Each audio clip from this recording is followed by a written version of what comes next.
política, guerrilha e direitos indígenas. Conheça a história do Exército Zapatista de Libertação Nacional, o grupo que chamou a atenção do mundo em 1994.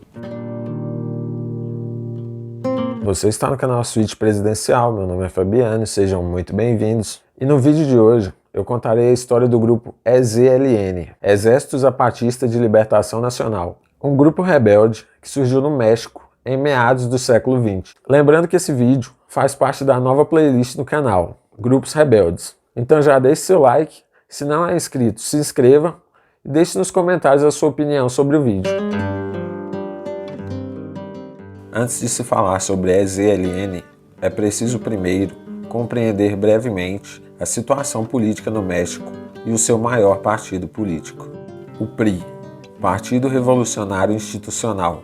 O partido, porém, no seu início, não tinha esse nome e foi fundado como Partido Nacional Revolucionário e surgiu em 1928, através do então presidente Plutarco Elias Calles, que propôs a criação do partido como forma de acalmar a caótica situação pós-revolução que vivia o México. Por ser um partido associado a fortes figuras políticas mexicanas, o PNR começou bastante bem e se consolidou como um partido de massas, sendo importante frisar que naquele momento era um partido considerado de esquerda. Em 1938, muda de nome, passando a se chamar Partido da Revolução Mexicana e abrangendo o maior número de eleitores.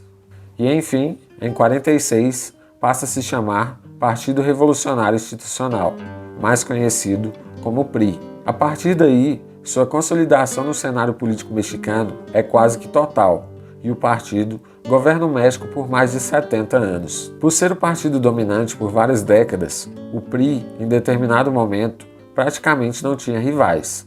Ao longo do tempo, sua ideologia variou bastante, mas por fim, pode-se dizer que hoje é um partido de centro-direita. E essa mudança se deu principalmente após a década de 50.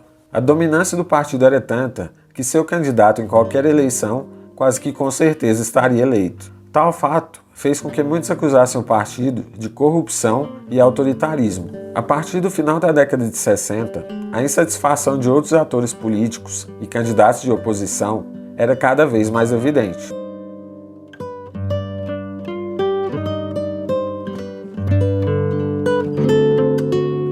Em agosto de 1969, estudantes da Universidade de Nuevo León criaram o grupo intitulado de FLN, Força de Libertação Nacional, que teve apoio no início do grupo peruano Sendero Luminoso, um tema que já foi discutido aqui no canal. Apesar de ser um grupo que surgiu no estado de Nuevo León, que fica no nordeste do México, eles acabaram por se estabelecer no estado de Chiapas, ao sul do México, região que é majoritariamente habitada por povos indígenas.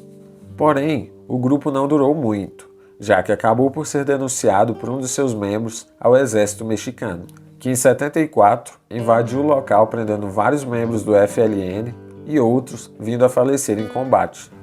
Em 1983, no entanto, alguns ex-combatentes do FLN se juntaram a outros militantes com ideais parecidos, naquele mesmo estado de Chiapas, e deram início ao EZLN, Exército Zapatista de Libertação Nacional. O grupo tem esse nome em homenagem a Emiliano Zapata, uma importante figura da Revolução Mexicana. E a partir dali, eles cresceram de maneira consistente no estado mais ao sul do México, sendo que suas fileiras cresciam cada vez mais, principalmente com a participação de indígenas e camponeses da região. O EZLN é até hoje liderado pelo subcomandante Marcos, que na verdade se chama Rafael Vicente e trabalhava como professor universitário antes de se juntar à causa zapatista. Apesar de renegar uma ideologia, tem-se como consenso que as causas adotadas por estes são de esquerda, e a sua principal reivindicação é a defesa dos direitos e das terras indígenas. A partir da metade da década de 80, com o grande aumento no número dos militantes, o grupo rebelde passou a pensar em novas formas de se fazer ouvir. Nesse período, o México ainda era governado pelo PRI, e um acordo entre México, Estados Unidos e Canadá começava a ser costurado entre os três países. Era o NAFTA, acordo comercial que facilitaria o acesso e a negociação de produtos entre aquelas nações. O NAFTA seria então uma oportunidade perfeita para os zapatistas chamarem a atenção do mundo para sua causa. No final da década de 80, os rebeldes de Chiapas já eram milhares. Desde 1988, o presidente do país era Carlos Salinas, também eleito pelo PRI, e que prometera dar mais atenção à causa dos indígenas no sul do país. Acontece que em 91 houve uma importante alteração na legislação mexicana, envolvendo questões de propriedade de terras dos indígenas, algo que foi a gota d'água para o EZLN, que a partir daquele momento se preparava para a guerra. Entretanto, a situação política no México entrava em um novo período, inclusive para o PRI, pois em 92 surgiu a figura política de Donaldo Colosio, economista formado na Pensilvânia e recém-promovido a secretário de Desenvolvimento Social. A figura de Colosio parecia mudar tudo na política mexicana, já que seus pensamentos não eram tão tradicionais quanto a da velha guarda do PRI. Colosio, inclusive, viajou a Chiapas e se encontrou com indígenas, prometendo novas maneiras de se debater aquela causa. Porém, a demora e as constantes mudanças que aconteciam no México não convenceram os zapatistas, que no dia 1º de janeiro de 94, mesmo dia da implementação do NAFTA, deram início a uma revolta no estado de Chiapas, tomando várias cidades e se barricando em prédios governamentais. Sendo que pouco depois, ainda no mesmo dia, o subcomandante Marcos declarou guerra ao governo mexicano. A atenção que o grupo queria da mídia nacional e também internacional para sua causa foi conquistada. Mas em contrapartida, o governo mexicano respondeu enviando militares para a região.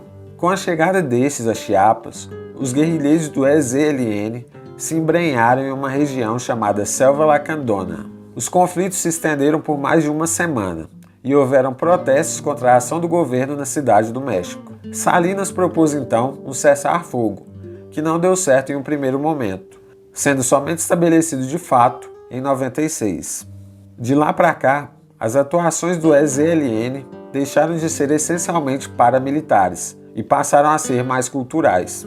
Como resultado disso, o grupo tem conseguido uma certa notoriedade, sendo que o acampamento em Chiapas já recebeu visitas de escritores consagrados, atores e também músicos.